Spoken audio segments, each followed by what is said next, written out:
வணக்கம்.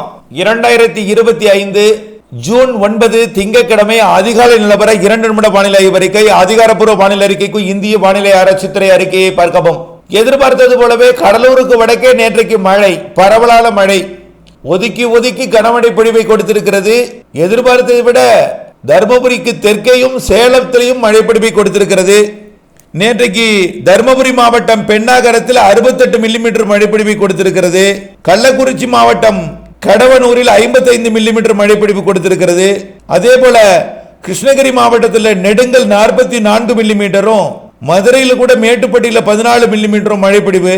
அதே போல சேலம் மாவட்டம் மேட்டூர் 64 மில்லிமீட்டர் மழைப்பொழிவு, திருப்பத்தூர் மாவட்டம் ஆம்பூர் 31 மில்லிமீட்டர் மழைப்பொழிவு, விழுப்புரம் மாவட்டம் மரக்காணம் 45 மில்லிமீட்டர் என்று மழை.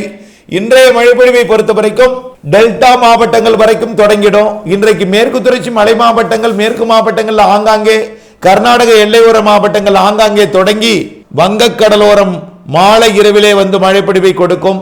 நாளை 10ஆம் தேதி தென்மேற்கு பருவமழையையும் தொடக்கி தென்மேற்கு பருவமழை மீண்டும் தொடக்கி தீவிரப்படுத்த இருக்கிறது.